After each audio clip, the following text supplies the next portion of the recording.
Number 12, the ice cream truck jingle. It's a sound that probably triggers some of your happiest memories. You're a kid. It's a scorching summer afternoon and you hear it in the distance. That tinny, off-key melody played on a speaker that sounds like it's been through a war. You run out to the street with a fistful of crumpled dollar bills and you get your rocket pop or your bomb pop or whatever other frozen sugar bomb your heart desires. It's the soundtrack to joy, a promise of cold, delicious relief. But have you ever really stopped and listened to it? That tune is designed to be just loud enough to be heard, but never quite clear enough to be beautiful. It's a repetitive, hypnotic sound that carries on the wind like a siren song, and in a lot of places around the world, that exact same melody isn't attached to ice cream at all. It's a creepy, old, and often slightly too slow tune that's been repurposed for a number of far more disturbing things. It can be a call to a mobile knife sharpener, or in some particularly chilling urban legends, it's a signal for something far more sinister. The sound itself is a primal signal, a repetitive melody that your brain associates with a Pavlovian response. But the underlying sonic structure is unnerving. It's the sound of a vehicle that is not a car, not an emergency vehicle, but something else entirely, driving through your neighborhood with a singular unknown purpose. So next time you hear it, don't just think of ice cream.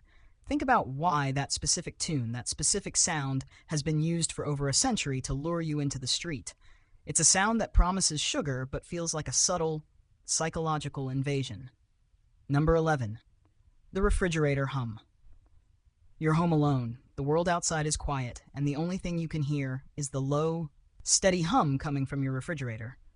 For a lot of us, this is a comforting sound.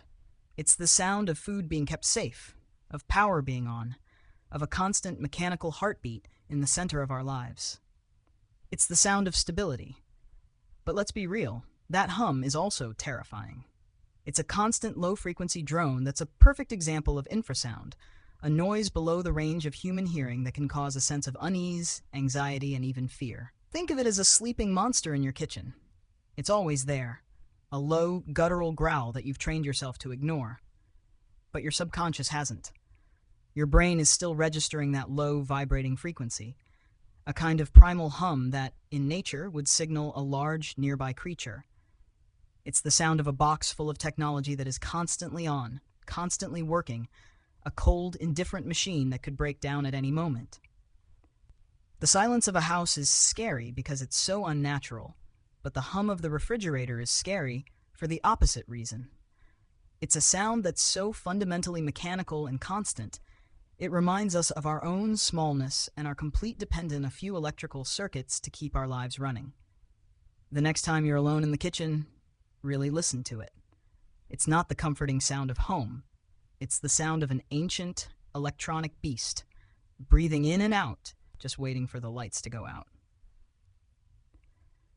Number 10, the dying battery beep. There are very few sounds in the world that are universally hated, and this is one of them. You're in bed, it's 3 a.m., and you hear it. Beep, just one. Then silence. You wait, and just as you're about to fall back asleep, it happens again. Beep. It's not the full-throated, panic-inducing shriek of a smoke detector that's just detected a fire. No, this is much worse. This is the sound of a slow, inevitable death. The sound of a dying battery in a smoke detector, a carbon monoxide detector, or some other equally important household safety device. The terrifying part is not the sound itself, but what it represents, a slow, maddening breakdown of something you rely on. It's a persistent, almost taunting signal that a crucial piece of your home's safety system is failing. You can't ignore it because it's a life or death warning, but it's so infrequent and so impossible to pinpoint that it drives you insane. It's a brilliant piece of psychological warfare in your own home. It forces you to get up in the dark and locate the source of this maddening, quiet agony. It's not a fire. It's just the promise of one. A quiet little voice telling you that you're about to be plunged into a world without a crucial safety net. The beep isn't a scream. It's a whisper, and whispers are always more terrifying than shouts. Number 9, the silence of a house. This isn't a sound, it's the absence of sound, and it is arguably the most terrifying noise of all. We are so conditioned to constant background noise, from the drone of traffic to the faint hum of electronics, that true silence is a violation of our expectations. It happens when the power goes out, or when you wake up in the dead of night and realize every single appliance has gone still. Your brain immediately recognizes this as an anomaly, and it doesn't like it one bit. In a completely silent house, your brain starts to fill in the gaps. It starts to create phantom noises. Was that a footstep upstairs? Did you just hear a whisper from the hallway? This isn't just your imagination running wild. It's a real psychological phenomenon called auditory pareidolia, where your brain tries to find patterns in random noise, or in this case, the lack thereof. It's the same reason we see faces in clouds. When the soundscape of your home disappears, your brain essentially says, I'm not getting any input, so I'm going to make some up. And what does it make up? The creaks of a floorboard where there isn't one, the snap of a twig outside, the gentle whisper of a voice calling your name. It's the sound of your own mind betraying you, creating a terrifying soundtrack where there should be none. The silence isn't empty. It's a canvas for your brain to paint its worst fears on. Number 8. The drip of a faucet. It's the simplest sound in the world, just a single drop of water hitting a basin. But it is also a perfect instrument of psychological torture. The rhythmic, maddening regularity of a leaky faucet is a special kind of hell. It's a sound that's just loud enough to annoy you, but not quite loud enough to be a real problem. And that's what makes it so terrifying. It's a slow-motion scream, a constant, low-grade reminder that something is wrong. Each plink is a tiny punctuation mark of failure, a tiny splash of a problem that you're just not getting around to fixing. The horror of the dripping faucet lies in its inevitability. You can't stop it, you can't ignore it, and it will keep going long after you've fallen into a fitful sleep. The sound starts to feel personal, like a tiny, liquid metronome counting down to some unknowable disaster. It's the sound of slow decay, of a tiny leak that could become a flood, of a small annoyance that could drive you completely insane. The drip isn't just water. It's a constant, nagging whisper from your home, telling you that your sense of peace is slowly, maddeningly being eroded. Number 7. The rattle of an old radiator. You're curled up under a blanket in the dead of winter, grateful for the warmth radiating from the old iron furnace in the corner. But as it warms up, it starts to make a sound. It's not a hum, it's a rattling, a hissing, a groaning, and a deep, metallic thunk. For a sound that's meant to be comforting, it's remarkably unnerving. It's the sound of a living thing inside your walls, a metallic beast that moans and groans as it works to keep you warm. The rattle isn't just the sound of a heating system, it's the sound of an ancient, grumpy machine that's begrudgingly doing its job. But our brains don't think in terms of steam pressure and boiler mechanics. We hear the hiss and think, something is breathing. We hear the rattle and think, something is trapped inside. We hear the deep metallic thunk and think, something just hit the pipe. The sound is both a source of comfort and a source of primal dread. It's a perfect example of a sound that's a lie. The radiator promises warmth, but what it delivers is the constant low-grade fear that you're not actually alone. The warmth is a trade-off. It's the sound of your cozy little world being invaded by a series of groans and bumps, a noise that whispers of a much more ancient and powerful force at play. Number 6. The creak of a sinking house. You're trying to sleep, and you hear it. A single sharp creak from the floorboards upstairs, a groan from the walls, or a deep, resonant thump from somewhere deep within the foundation. It's the sound of your house settling. We've all heard it, and we all rationalize it with that comforting phrase. But what is a house settling, really? It's a polite way of saying your home is slowly decaying, shifting, and groaning under its own weight.